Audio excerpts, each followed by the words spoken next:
നസ്ലൻ ഈ വർഷം സോളോ റിലീസായിട്ട് വരുന്ന പ്രധാനപ്പെട്ട സിനിമ മോളിവുഡ് ടൈംസ് ആണ്. മുകുന്ദനുണ്ണി അസോസിയേറ്റ്സിന് ശേഷം അഭിനവ് സുന്ദർ നായിക് സംവിധാനം ചെയ്യുന്ന ഈ സിനിമ ചിത്രീകരണം പൂർത്തിയായി പോസ്റ്റ് പ്രൊഡക്ഷൻ ഘട്ടത്തിലാണ്.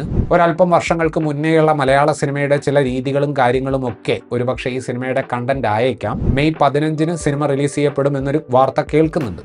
ബാച്ചിലർ പാർട്ടി 2 എന്ന് വിളിക്കപ്പെടുന്ന ഒരു അമൽ നീരദ് സിനിമ ഒരുങ്ങുന്നുണ്ട് എന്ന് പറഞ്ഞതിൽ ഒരുപക്ഷെ പ്രധാന കഥാപാത്രത്തെ അവതരിപ്പിക്കുന്നത് നസ്ലൻ ആകാൻ സാധ്യതയുണ്ട്. ആസിഫ് അലി പ്രധാന കഥാപാത്രത്തെ അവതരിപ്പിക്കുന്ന ടിക്കി ടാക്കയിലും ഈ വർഷം നമുക്ക് നസ്ലനെ കാണാൻ സാധിക്കും. പിന്നീട് നസ്ലൻ അഭിനയിക്കാൻ പോകുന്ന മലയാളം സിനിമ ഖാലിദ് റഹ്മാൻ മമ്മൂട്ടി ചിത്രമാണ്. നിലവിൽ നസ്ലൻ ഷൂട്ട് ചെയ്തുകൊണ്ടിരിക്കുന്നത് ജിത്തു മാധവൻ ഒരുക്കുന്ന സൂര്യ പടത്തിലാണ്. കൊച്ചിയിൽ ഷൂട്ടിംഗ് നടക്കുന്ന തമിഴ് സിനിമയാണത്. അതിൽ നസ്രിയക്കൊപ്പം നസ്ലനും ഒരു പ്രധാന കഥാപാത്രത്തെ അവതരിപ്പിക്കുന്നുണ്ട്. ബിനു പപ്പു എഴുതുന്ന ടോർപിഡോ എന്ന തരുൺമൂർത്തി സിനിമ അനൗൺസ് ചെയ്യപ്പെട്ടിട്ടുണ്ടെങ്കിലും നിലവിൽ അപ്രതീക്ഷിതമായിട്ട് മോഹൻലാൽ പ്രൊജക്ട് വന്നത് കാരണം ആ സിനിമ ഒരുപക്ഷെ ഈ വർഷം അവസാനമേ നടക്കാൻ സാധ്യതയുള്ളൂ.